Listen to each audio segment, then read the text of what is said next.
Hello दोस्तों, मैं विजय उपाध्याय और आज हमारे साथ हैं डॉक्टर नेहा जो कि एक फिजियोथेरेपिस्ट हैं और इनके पास बहुत सी ऐसी डिग्रीज़ हैं जो बहुत कम लोगों के पास होती हैं। इन्हें यूएस भी जाके इन्होंने पढ़ाई की है, तो हम आज जानेंगे कि इंडिया और यूएस की पढ़ाई में क्या डिफरेंस है और ये कितने लोगों की कैसे मदद कर पाती हैं। तो वेलकम नेहा जी। हेलो। तो आप मुझे एक चीज़ बताइए कि आपको फिजियोथेरेपिस्ट बनना है ये First of all, I would like to thank you. Oh thank you so much. It's a very good initiative that you are really targeting qualified health professionals yes yes to yes get the realistic world information and send it to people because there are so many myths across yes yes all the fields that it is really nice that you're clearing them off. Thank you so much doctor साहब। और मैं ये जानना चाह रहा था कि आपको कब ऐसा लगा कि आपको फिजियोथेरेपिस्ट बनना चाहिए। See, अगर मैं एकदम इंटरव्यू वाला आंसर दूं तो नहीं it नहीं would be नहीं, not the just fact. दिल की बात It would not be fact.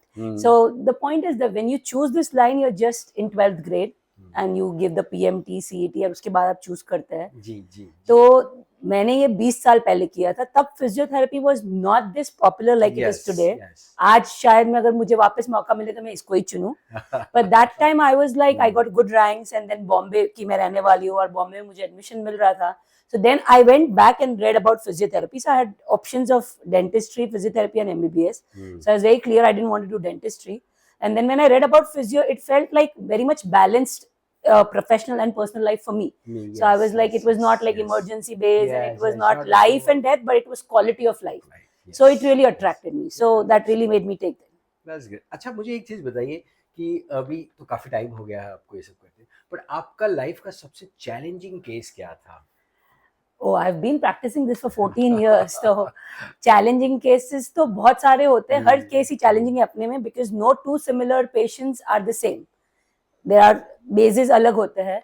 But I remember there was a 38-year-old guy who was a hardcore gymmer and he had like 6 packs ab and like very well built. And when he moved into my clinic only, my reception like, patient आप है कि कोई और है? So the point was that he looked so He fit. likes it so fit, yes. But yes. then too, he was my patient, and then apparently it was like he had been to a therapist for 1 year because of his backache, which was there, and he still had amazing strength. तो हमेशा ऐसा होता है कि strength अच्छी कर लो तो आप फिट हो, पतले हो जाओ तो फिट हो। पर वो केस में ऐसा था कि वो 1 साल तक थेरेपिस्ट ले चुका था। So I am a McKenzie specialist, so that really helped me to solve that case. ये वर्ड जो आपने भी यूज किया इसको थोड़ा सा आप डिफाइन करें। So McKenzie is a kind of course, like it's a kind of technique which we use in physiotherapy. It is very very effective in spine cases. So cervical हो गया, back pain हो गया, उसमें ऐसा होता है कि वो genuinely में अपने posture से related अपनी डिस्क किस साइड मूव हुई है उसके अकॉर्डिंगली रेपिटेटिव उस डायरेक्शन की एक्सरसाइजेस होती है। So it's very simple to give to the patient. The patient has to be very compliant, do it repetitively, पर एक्सरसाइज इतनी सिंपल है कि पेशेंट घर पे भी उतना ही इफेक्टिवली कर सकता है। और like for me, McKenzie has really solved the most hard cases for people, so I can vouch for it. So उनका जो केस था वो बहुत डिफिकल्ट था, वो इतने एक्टिव होके पर वो जब बहुत देर खड़े होते थे उनको पेन होता था। Going to work in a train was getting difficult, but if you look, there's nothing. पर उनकी डिस्क एकदम मिनिमली बच गई थी जो एक साइड पे अटक गई थी। So it was a hard disk. तो वो सॉल्व करने में genuinely it took lot of brain rakings and also orthopedic के साथ काफी हमारा ये रहा coordination. And finally now he's again into marathon running, he's again into cricketing, and he's damn good now. तो ये तो मैं लोगों को मैं भी समझाता हूँ कि ये जरूरी नहीं कि आप फिट दिख रहे हो तो आप फिट हो। आपको अपने पोस्चर्स पे तो ध्यान देना ही चाहिए जब while you are doing heavy exercises. तो अच्छा एक चीज़ और मुझे बताइए नेहा जी कि इंडिया की ट्रेनिंग में और यूएस की ट्रेनिंग में क्या डिफरेंस है? कुछ आपको ऐसा लगा कि ऑलमोस्ट सेम है दोनों? डिफरेंस तो है। क्या होता है ना कि यूएस में physiotherapy is completely insurance based. So हर चीज जो मैं कर रही हूँ I should have a backing paper to it, in the sense research में मुझे प्रूव करना है मैं ये कर रही हूँ और ये बहुत एलिजिबल है। So when a therapist treats और learns in US it is more evidence based, which is really good because you will also really एकदम डिटेलिंग में आप सोचोगे, बैकअप का पेपर करोगे, पेपर्स रीड करोगे, नए एडवांसेस को हर टाइम अपडेट करोगे। ऑब्वियसली इंडिया में ये सारा हो रहा है people, but then it's not a compulsion. हाँ, It इंडिया में is the compulsion नहीं है, interest हाँ, in India. interest में। There it becomes like kind of compulsion, and when I went there, it was quite bad. So that हाँ। time it really changed my practice to actually thinking in every exercise what I'm doing and why I'm doing. अच्छा, physiotherapy को लेके बहुत से मतलब गलत फहमियाँ हैं, myths हैं, तो आपको कुछ ऐसा लगता है कि है कुछ ऐसा? हाँ है, लाइक फिजियोथेरेपी को लेके सबसे बड़ा मिथ ये है, मैं बॉम्बे में रह रही हूँ फिर भी ऐसे आ रहा है, बाहर तो out of Bombay in India it is very common that मशीनें लगा देते हैं, हाँ। That is the main physiotherapy. Frankly that would be just 5 to 10%, वो भी at the initial stage when you are really in inflammation phase या Okay, pain phase या okay. spasm phase. Okay. So machines are physiotherapy and there is just like बस normal है, योगा कर लो या physio कर लो, नहीं, there is lot of difference. Obviously आपने इसकी प्रॉपर पढ़ाई की है, करीबन एक डिग्री कोर्स होता है ना ये पूरा. Oh yeah, so it's after और- 12th you like you do MBBS, it's the same 4.5 year Same, course, and then I've done masters for 2 Masters, years, then yes. I've done one more masters, Obviously. so and you have to keep updating, so it is genuinely like a doctor course, so भाई obviously it is तभी तो very आपके different. आगे doctors लगता है. And just to clear myself, yoga is amazing. Yes, yes. But when you have pain, then you have to go to a physio because Yes, yoga से yes. maintain अच्छा हो रहा है because you're flexing your body in all directions. Same here, मैं एक personal trainer हूँ, पर मैं भी जब आप लोगों को पेन होता है, जॉइंट पेन या अदर पेन, कोई बैक पेन होता है, मैं उनको सजेस्ट करता हूँ कि आप फिजियोथेरेपिस्ट के पास जाओ, उनसे एक्सरसाइज लो, और अगर आपका वो पेन ठीक भी हो जा रहा है तो भी वो एक्सरसाइज आप कंटिन्यू करो. तो ये तो है. अच्छा, एक चीज और आजकल कॉमन दिख रही है कि यंग पीपल के भी बैक पेन ज्यादा हो रहे हैं. जो यंग एज के लोग हैं उनके बैक पेन बहुत ज्यादा है, उसका क्या रीजन हो सकता है? प्रैक्टिकली बताऊं तो मैंने ये फोन उठाया, मैं पूरा टाइम ऐसे ही बैठा हूँ, काम कर रहा हूँ, तब भी मैं झुक के पूरा टाइम लैपटॉप पे कर रहा हूँ. This was not there before. और ऐसा है कि अभी का पोस्चर और बिगड़ने का कारण है, लैपटॉप भी है, फोन भी है, और घर पे जब आप टीवी देख रहे हो तब आप किस पोजीशन में बैठ रहे हो, और लैपटॉप में आप 8-8 घंटे 10-10 घंटे जब कॉन्सेंट्रेट करके काम कर रहे होते, you really don't realize how bad you are sitting. And जब आप उस पोजीशन में बैठते हो तो देयर इज सर्टेन बैक का लोअर पार्ट का हिस्सा होता है, लंबार बोलते हैं, दैट में पूरा टाइम आप झुक के बैठे हुए हो. उस झुक के बैठने के वजह से अलाइनमेंट पूरी डिस्क की, बोन्स की वगैरह काफी डिफरेंट हो रही है, लिगामेंट्स पूरे स्ट्रेच आउट हो जा रहे हैं, और बहुत टाइम के बाद वो सिम्टम देगा, पर मिनिमल सिम्टम वो बहुत पहले देगा, और it is just because you not doing reverse of it. Okay, yes yes. अच्छा, जिम की सबसे कॉमन इंजरी क्या आपके पास आती है? Back pain. बैक पेन सबसे कॉमन. आप भी ये करते तो आपको भी पता होगा हाँ, कि it's back pain. Neck pain भी होता है, पर back pain is the most common. Second is I think shoulders है. या because they are lifting heavy weights. Right. अच्छा, इनसे बचने के लिए क्या करें, कुछ आइडिया दे. सो जिम में if you are under a trainer, I am sure trainer warm up cool down दोनों पे ध्यान देगा. Otherwise, it's very difficult to have a very compliant protocol where people are doing proper warm up, proper cool down. They usually get into the hard exercises. और कभी-कभी motivation is good, but competition with unknown reasons is bad because अरे ये तो 20 उठाया, मैं भी. You have to go gradual. Sometimes they just go over the board. Ego lifting सबसे बड़ा, मैं जहाँ तक गेस करता हूँ मैडम, कि ईगो लिफ्टिंग जो करती है, जो यंग क्राउड जो करता है ईगो लिफ्टिंग, उसने अगर 50 किलो उठाया तो मैं क्यों नहीं उठा सकता हूँ, and they go to try this some weight, तो फिर प्रॉब्लम होता ही है. और secondly also the posture, usually they don't know where they are when they are picking up weights. Actually मैं आपको एक चीज़ बताऊँ, जैसे मेरा भी जिम में काफ़ी टाइम से एक्सपीरियंस है, 25 साल से मैं इस फील्ड में हूँ. मैंने एक चीज़ कॉमन देखी है कि अगर जिम में 10 लोगों को बैक इंजरी हुई है तो 10 में से लोगों को 8 लोगों को डेडलिफ्ट से हुई है. Yes. डेडलिफ्ट से हुई है. So deadlift is an exercise which is a dead killer. Why? Because it has to be done in a very perfect way, and it has to have a base. आपका core अच्छा नहीं है, आप direct, so पहले आपका core बनाना है, planks, pushups, ये सारे आपके अच्छे से हो रहे हैं, आप डायरेक्टली डेडलिफ्ट पे, वो भी with weight. That's very harmful. Actually deadlift में एक चीज़ और मैंने देखा है, नोटिस किया कि डेडलिफ्ट जैसी जो होती है ना, उसमें ईगो लिफ्टिंग बहुत ज़्यादा होती है. यंग क्राउड बहुत देखता है कि अरे मेरा फ्रेंड तो 80 किलो उठा रहा है. That you would know better. I know. मतलब इसीलिए मैं लोगों को, आपको बताऊं, मैं मेरे यंग स्टूडेंट्स को डेडलिफ्ट सिखाता ही नहीं हूँ. आपको करना ही नहीं है ये, क्योंकि मुझे मालूम है deadlift is the most riskiest exercise in the gym. I और एग्री। बहुत केयरफुल होना है क्योंकि इंजरी फ्रिक्शन ऑफ सेकंड में ही हो जाती है। सो जब मेरे पेशेंट्स बैक पेन वाले वापस जिम को जाते हैं, that is exactly what I would से, हाँ डेडलिफ्ट हाँ के लिए रुक जाओ। अच्छा, स्लिप डिस्क का पेन नॉर्मल है या लोगों को ज्यादा होता ही रहता है? सो स्लिप डिस्क नाम का इतना कहर मचा रखा है कि स्लिप डिस्क नाम से ही लोगों को लगता है अब तो मैं गया बेड डर रेस्ट, जाता है। अब तो मेरा बैक कभी सही नहीं होगा। Right. पर slip disc is also in levels. मुझे एक So- चीज आप थोड़ा सा जैसे मेरे ऑडियंस को बता सकते हैं कि स्लिप डिस्क होता क्या है, थोड़ा सा हल्का सा बता तो दें। इन लेमन टर्म देयर आर 33 वर्टिब्रेस, तो लोअर बैक अपर बैक सारे में दो दो बोन्स के बीच में कुशनिंग होती है। अच्छा। उस कुशन को अच्छा, जैसे ये हमारे बोन्स हैं, ये हर bones के बीच में इसके cushion बीच होता है। में एक कुशन होता है, Yeah. उसको डिस्क, हाँ, so usually it is there is cartilage and everything, हाँ, but because back is so much loaded और उसको इतना मूवमेंट देना है, आगे झुकना पीछे होना, तो उसमें एक डिस्क होती है ताकि वो इरोजन कम करे। दैट इज लाइक गॉड ने ये बनाया है कि भाई इंजरी घसावा ये सब लेट हो, right, that is why. So that cushion is called disc. For layman when you are bending down, वो डिस्क थोड़ी सी मतलब उसका मैकेनिकल पोजीशन थोड़ा सा आउटवर्ड्स होता है। When you are doing straightening उसका थोड़ा इनवर्ड होता है। अब स्लिप डिस्क क्यों होता है? बिकॉज आप पूरा टाइम बेंड करके ही बैठे हो, बेंड करके ही। और अगर आप देखें तो डेली लिविंग्स में भी if I am dressing I am bending, if I am sitting down this is also bending, yes. if I am lifting anything, wearing my shoes, doing anything, bending, like brushing your teeth first thing, yes, bending is more. तो उस सारों में disc थोड़ी सी posteriorly move होती है, which is normal.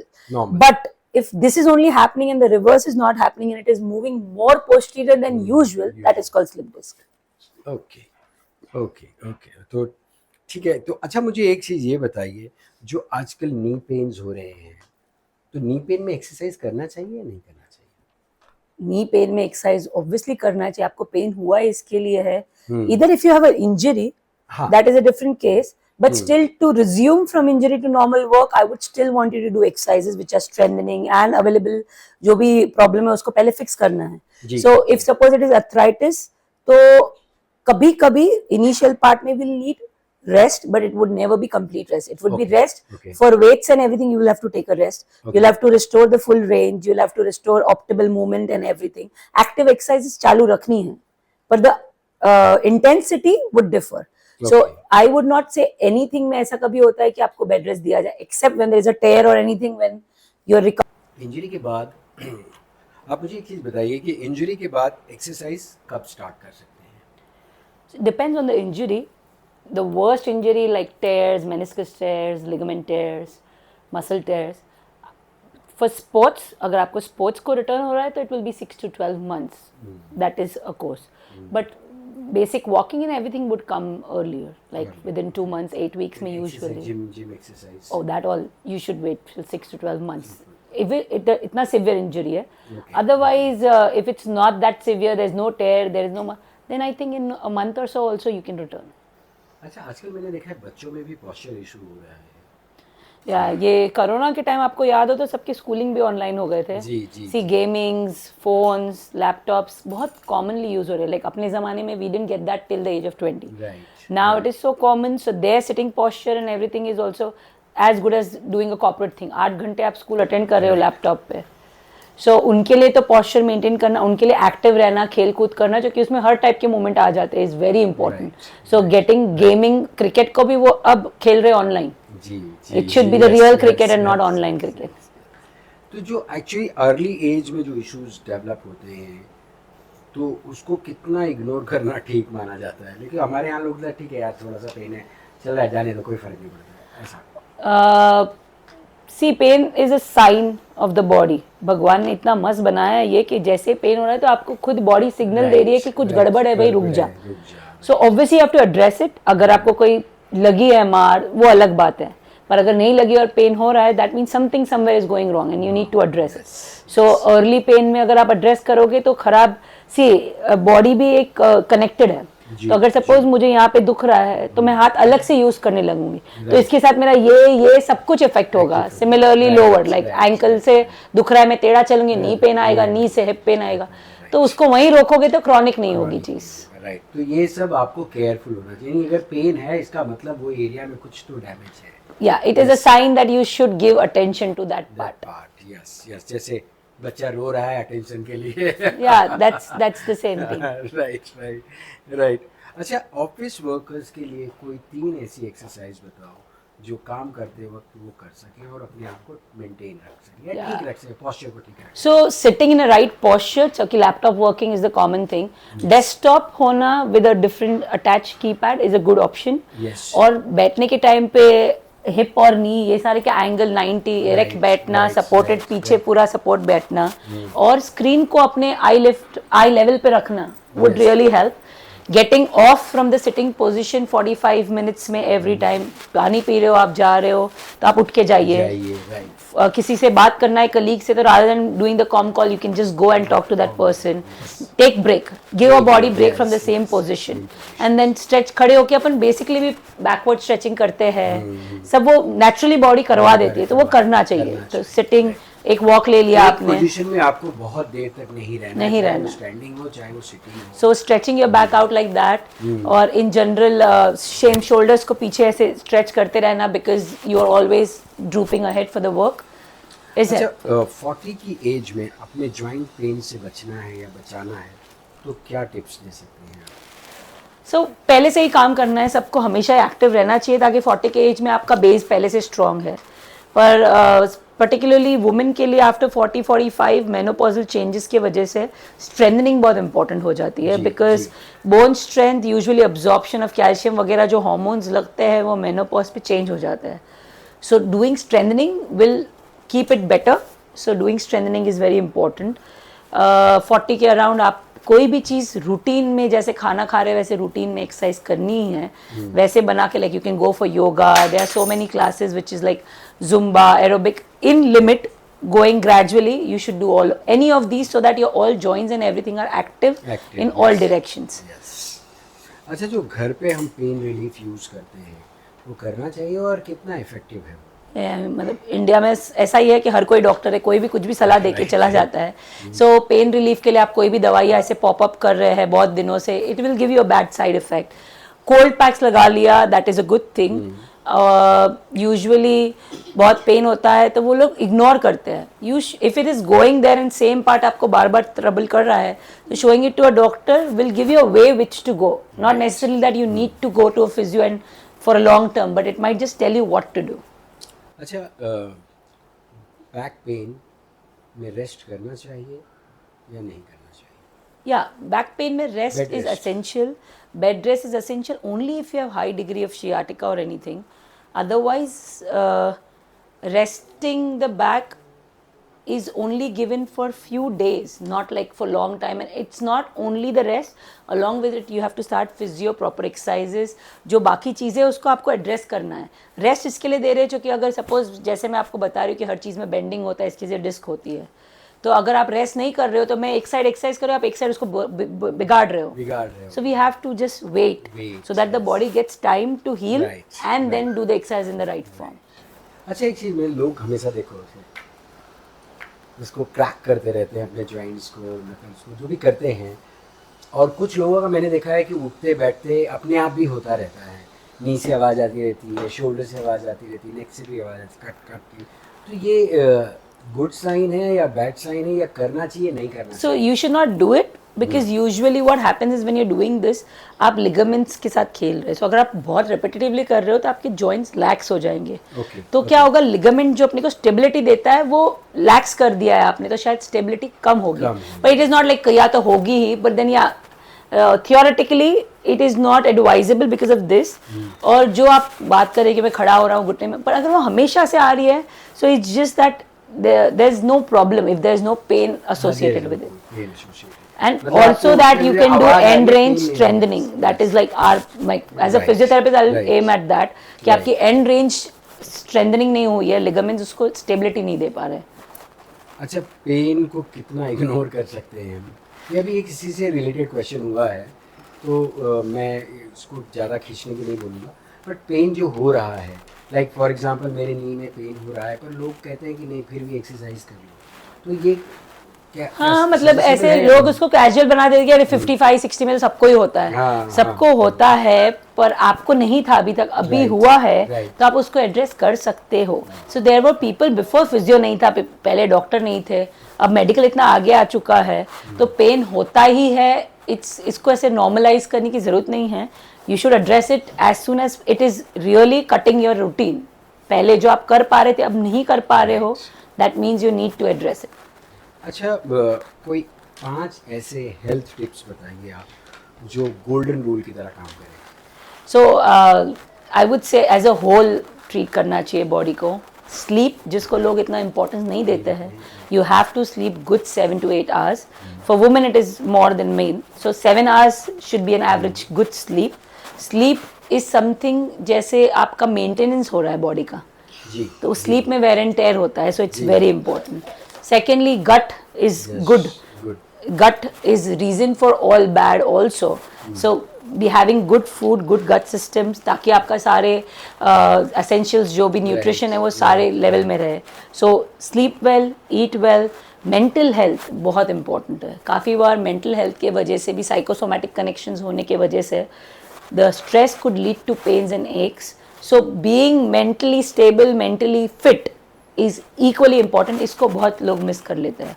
And exercise every day as you eat, you have to exercise. So exercise is something which should be in your routine, especially for your cardio health. You can do aerobic exercises. उसके अलावा strengthening, yoga and everything is a must. तो वो मतलब एक routine होना चाहिए. जैसे आप नहाते हैं, खाते हैं, वैसे आप ये भी कर रहे हैं. And fifth would be just not ignoring your health signs. If you have systemic issues like diabetes, BP or तो वो आपको उसके हिसाब से अपना सब कुछ मॉडिफाई करना ही चाहिए, because they really increase your risk for other problems by many folds. So addressing it and having routine checkups after certain age to the doctors is important. Gym में सबसे ज़्यादा बैक पेन होता है, मैंने ऐसा देखा है. तो कौन सी एक्सरसाइज से बैक पेन होता है? Yeah. So like we already spoke about deadlift, I think, and crunches is overly done.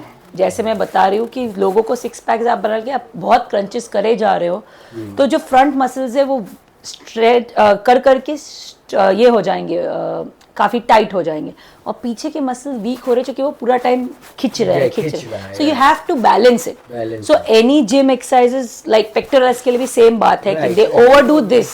तो front muscles like pectorals, curls मार के एब्स, इसको ओवरवर्क करना is not good. You have to balance it with the reciprocal exercise. So मतलब retractors को भी उतना ही strengthen करना है, क्योंकि एक बार प्रोट्रैक्शन में आपका बॉडी अगर वो पोस्चर ले लिया, इट टेक्स टाइम. पहले दिन आप किए तो नहीं होगा, पर about 6-7 months you will see a postural change. So you will see that gym वाले भी ऐसे, लेकिन शोल्डर राउंडेड है. So that is the major shoulder injury, because rounded shoulder से आपकी रेंज पूरी नहीं हो रही और आप हिट कर रहे हो आर्क को, शोल्डर के जॉइंट को. सो you should really avoid over working on only one side. मैंने जनरली देखा है कि अगर जिमों में भी जो बैक पेन हो रहा है या बैक इंजरीज हो रही है, वो सबसे ज़्यादा अगर होती है तो डेडलिफ्ट से होती है. क्योंकि डेडलिफ्ट में मैंने नोटिस किया है कि मेरा भी 25 साल का एक्सपीरियंस है इस फील्ड में, तो मैंने देखा है कि लोग उसमें ईगो लिफ्टिंग करने लगते हैं, और ईगो लिफ्टिंग की वजह से आप इंजरी का बहुत बड़ा रीज़न क्रिएट कर देते हैं. मैंने देखा है कि इंजरी फ्रिक्शन ऑफ सेकेंड में हो जाती है. But to tell you the fact, the injury friction of second में क्यों हुई? Because he was not ready for that. Already back strain हो चुका है, आपने crunches इतने मारे हैं, वो weak है. तो अगर वो weak नहीं होता तो injury नहीं होती. So going gradual, not competing in gym is not what is the right thing, because it's not the place to compete. You have to compete yourself. कल आपने जो किया उतना आप करके उसको बढ़ा के थोड़ा बढ़ाओगे. You can't compare because your body is different, other person's body is different, उसका workout different है, उसका workout tenure अलग है.